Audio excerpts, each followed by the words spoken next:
Nicely done, Anthony. It's the Hoffman Show. We're on the Team 980. We're always live as well on the free Odyssey app. If you're watching us on YouTube at the Team 980, we're awkwardly spaced apart. No, I'm going to get closer to you. I prefer awkward spacing. That's what I'm best at. I'm really good as an awkward spacer. No. No, you do enough television. You know how this works. We have to be awkwardly close. That is Noah Eagle, everybody.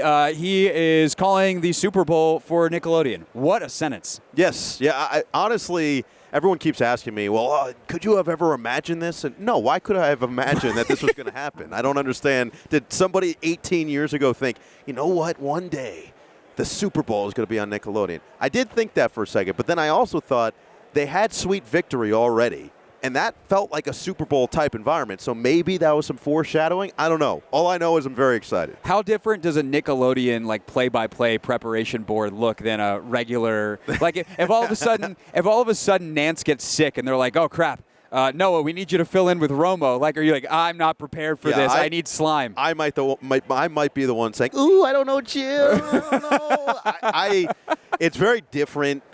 The board itself is at least the outline is there. Yeah. So I'll have the rosters, the depth chart, and the perfunctory stats. Yeah. But man, perfunctory, that's a good Syracuse word. Thank you. Yeah, I like multi-syllable compound words. That's the way I do it. Multi-syllabic kids. Yes. Oh, wow, we're going extra here. We're going the extra mile. I would say I still have all that stuff, the bare bones, but I don't have the nitty-gritty that I would normally have for a game, which is probably the most important meat on that bone. Yeah. Instead, I've got references of SpongeBob and Jellyfish and Dora the Explorer and all of the extra stuff, Teenage Mutant Ninja Turtles. Of course. So I'm ready to go for the broadcast. That's more important for this one. Yeah, that's nice. All right, since you won't get as much football in the actual game on Sunday, you want to talk a little ball, and then I do want to lean into your NBA bona fides because the trade deadline, the time change is murdering us out here. We have no idea what time it is, when anything is happening, but apparently the deadline was 15 minutes ago is when the trade deadline? I think it was an hour 15 Or was it an hour? ago. I don't know.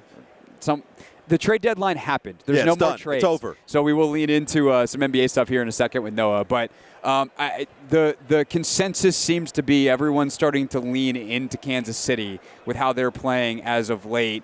And that Mahomes guy is pretty good. Yeah. Are you a part of this majority that's leaning into Kansas City? I don't know. I think I saw it was Scott Van Pelt who made the point about this yesterday, and I think he's pretty correct. So when the line first came out for this game, it was 2.5 in favor of Kansas City, which in favor of San Francisco, excuse me, which was shocking in many respects because Mahomes had been an underdog the last couple of weeks, and we saw what happened. Mahomes as an underdog is incredibly scary. He's not an underdog. He's the best player certainly right now, maybe ever. Yeah, he might be the most talented quarterback we've ever seen with our two eyes. And so to put him as an underdog multiple weeks is already crazy. To do it for a Super Bowl, I think, is absolute lunacy. And I felt that way last year when I got to the Super Bowl and everyone's like, well, the Eagles are really good. I'm like, yeah, but Patrick Mahomes is on the other side of the field. And Patrick Mahomes is Patrick Mahomes. And that's hard to beat. It's really hard to bet against that guy. But when they came out and the Niners, it was minus 2.5 San Francisco, everyone was pouncing on that. And they said, Kansas City, Kansas City, Kansas City. And what happens is I feel like Vegas always seems to know something. And Vegas is always tends to be right. They don't lose for a reason. Yeah, we're not sitting in air conditioning here in the middle of the desert because they're bad at this. Correct. The house always wins in some capacity. So when I saw all of everybody flooding to bet Kansas City, I'm like, maybe San Francisco? What's going to happen here? I'm so torn. And part of it is like, it is pure selfishness because I picked San Francisco before the season. And I like being right. You do. And so I would love to be right, but I also, there's part of me that's like for the rightness, I might just hedge and be like, I don't know, I take Kansas City now. I got it no matter what. But it really does, like we've talked about this a lot. So for the audience, I apologize for saying this for the 800th time. But like when you pick the Ravens or you pick the Bills in the last couple of weeks against Mahomes in the playoffs, the second it comes out of your mouth, you feel like the biggest idiot in the world. Right. And I think San Francisco's fantastic. But I also just, if you start to look at the matchup, the schematics of it, like Kansas City's running game, I think, can be effective against San Francisco. Like some of the weak points in San Francisco, to the extent that they exist, are things that I think Kansas City does very well. That's fair. I think this is the best defense that Patrick Mahomes has had since becoming a starting quarterback for the Chiefs. And it's not even close. And so you're giving a guy who's already been off the charts good something else, another weapon that's going to help aid him, that's going to take some of that onus off his back. That's a scary thought in itself. The one thing I will say in favor of San Francisco for this is they have been here now before. This isn't the first time for them. And we talked to Kyle Juszczyk before the game. We get just a couple players, essentially, from both teams. We get 2 players per team for the Nickelodeon side. And we just did ask Kyle because we were more curious of, hey, what's different this time than the last time? And he said the last time he just didn't know how to handle the friends and family. He didn't know how to handle all the media stuff going in. It changes your entire week. So now, if it's Juszczyk or if it's Deebo Samuel or even guys like Kittle and some of the defensive guys that have been here, they know what to expect. They have a better idea of how to budget their time. And Brock Purdy is just so cool and calm and collected under pressure. I do love one of my favorite aspects of this quarterback matchup is because Brady just retired, obviously. And I mean, we've talked enough about Brady, but I'm going to bring him up again here. There's a reason he's the greatest of all time in terms of winning, in terms of raising the level of his teammates and everything else he brought. But he had so many different – he almost had 3 different careers in one. Right. First part of his career, he was this underdog, cast aside, late-round pick, 6th-round pick, 199th overall, wasn't supposed to start, thrust in because of injury, wins a Super Bowl. Sounds like what Brock Purdy's trying to do right now. Right. The second part of his career was, hey, you're the MVP of the league, your team is trying to become a dynasty. And the third part of his career was where he was just smarter than everybody. It feels like Patrick Mahomes is somewhere in between that second and third part of the Tom Brady arc right now. So it's he's only 28. Yes, correct. It's completely different. But it's almost these two that are coming together of what Brady did and what made Brady so special. And so I'm fascinated to see. Is it going to be the Brock Purdy underdog story? Is it going to be Mahomes trying to become the GOAT that wins out on Sunday? Noah Eagle calling the game for Nickelodeon. Yep, Noah Eagle calling the game for Nickelodeon on Sunday along with Nate Burleson. I know you guys will have a fantastic time. So when you look at Kyle Shanahan, I think he's one of the more interesting guys in this game. Obviously, like, he's one of the head coaches, but in terms of like the legacy type of discussions that tend to happen around this, his Super Bowl resume is they lost to Mahomes and company a couple years ago, and then we all know what happened with new Commanders coach Dan Quinn. Sorry to bring it up with the 28-3 game with one of those Brady phases that you talked about. If he goes 0 for 3 here, like, is that significant? Is it just like, hey man, you ran into Mahomes? Like, what's the Kyle Shanahan narrative for you going into this game? Yeah, I think it's somewhat significant. He's still a young coach by all counts and purposes here, right? He's still very much a lot in front of him. You know, he's got a long way to go in his coaching career. And, you know, I don't know how old his dad was when he won his first Super Bowl. Yeah, it had been a while. And he had some high-profile failures as well. Big time. So, look, if he loses, is he automatically like, all right, he can't get it done? I'm sure people will say it. It's not true. In all the meetings I've had with coaches, Kyle Shanahan's been maybe the most impressive because he looks you in the eye. He's a football encyclopedia. He's going to tell you everything you ask. He's going to answer everything in detail. He's going to go through scouting reports. He's going to go through everything. And then he's just going to have some fun, talk about Jordans and talk about his love for shoes and talk about his family and everything else. I think his coaching tree speaks for itself already, and we're starting to see the success that a lot of those assistants are having. But the only reason I'll say that this is different is because he's got Brock Purdy now. And I think the one thing that you could have said about that Super Bowl a couple years back is Jimmy Garoppolo had a wide open, I think it was Emmanuel Sanders, right, streaking down the middle of the field. He overthrew him. That's a completed pass. Game's probably over. Game's probably a San Francisco victory. And now we're talking about who knows if Mahomes gets back and wins one because that was his first victory. Changes the trajectory and the history of the game. So I think the Purdy is the difference, right? Because the defense is still menacing. The running game is even better now with McCaffrey. The weapons arguably are better now because you've got Deebo and Ayuk and Kittle and others. So the team in theory is better and the quarterback play is better. So now it's like, all right, your team's better. Their team might even be worse. They don't have Tyreek Hill. They don't have some of the weapons that they had. Their defense is better. But in theory, their team isn't quite as complete, especially offensively and as explosive offensively as it was a couple years ago. Kelsey's getting older. He's been sensational in the playoffs, but we've seen he's had some down weeks this year. We could go on and on. So this is an opportunity, and I feel like he knows this is an opportunity that he has to grasp.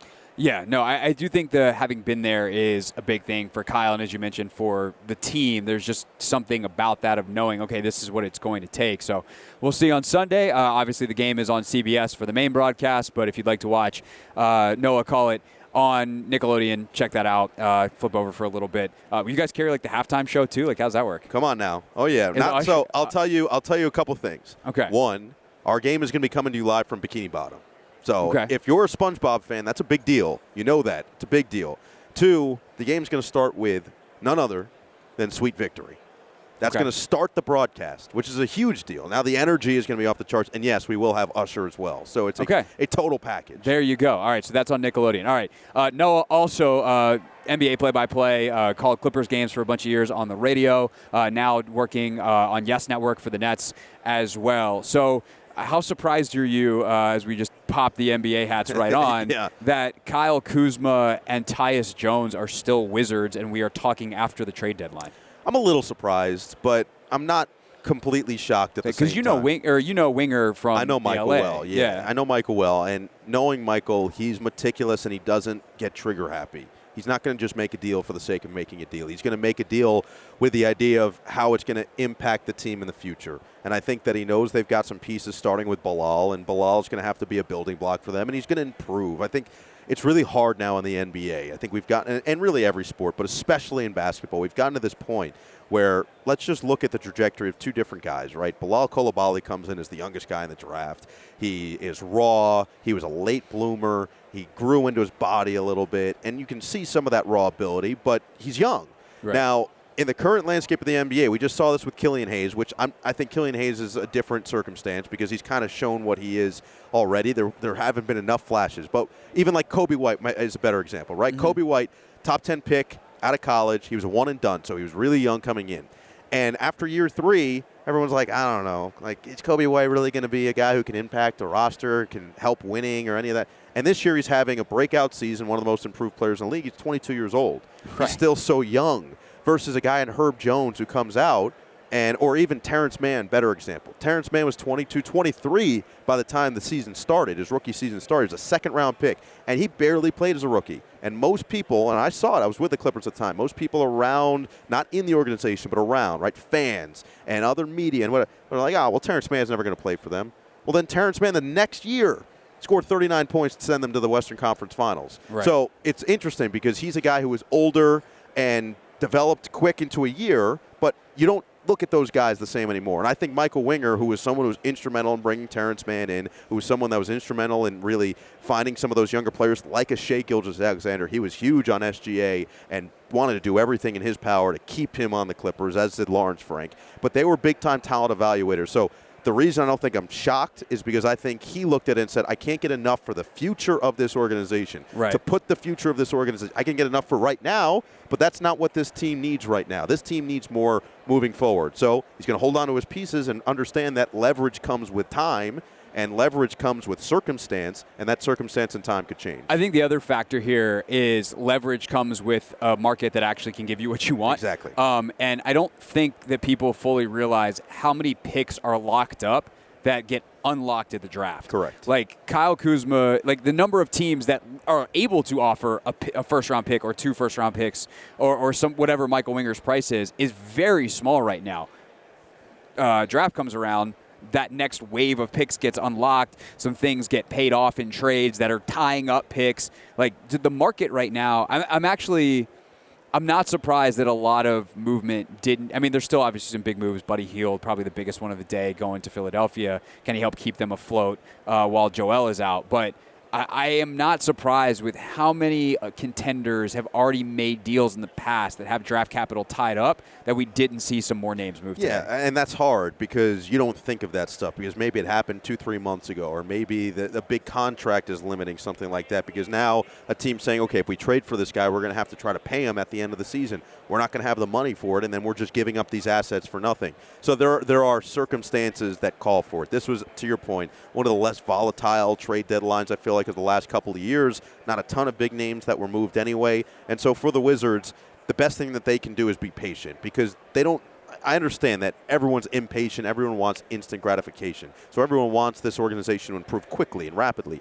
The best way to do this, the best way to put yourself in a long-term position of success is to be patient and find your right moment. I know everybody hated the process in Philadelphia. I get that. I don't agree with everything that they did. But the one thing that they got out of it was Joel Embiid, who won the MVP last year, who is one of the best players in NBA history at his position. Yes. They got Ben Simmons, which eventually got them James Harden. They got Markelle Fultz, which eventually landed them some other assets. And look, he was a number 1 overall pick. They could have had Jason Tatum. All of that aside, you look at it and say it netted them legit assets to set them up for the long-term future. Right. So You've got to be patient here. Give it a couple years. Michael is a brilliant basketball mind. You've got to trust him. Yeah, no, for sure. That's Noah Eagle taking off whatever hat we just had him put on, his NBA hat, and then he will parade himself around Radio Row and continue to tell all of the other radio stations about the Super Bowl on Nickelodeon. Again, you can watch that this Sunday. Noah, good to see you, buddy. A pleasure as always. Thanks for having me. One of your pals, by the way, is Noah's also the play-by-play voice of Big Ten football on NBC. Mike Loxley stopping by. Lox, next. Jonathan Ogden before the end of the hour. What a show we have today for you here on the Team 980. What's up, kiddos? It's your boy Clinton Yates from ESPN. It's the Hoffman Show on the Team 980. Tell your mama I said what's up.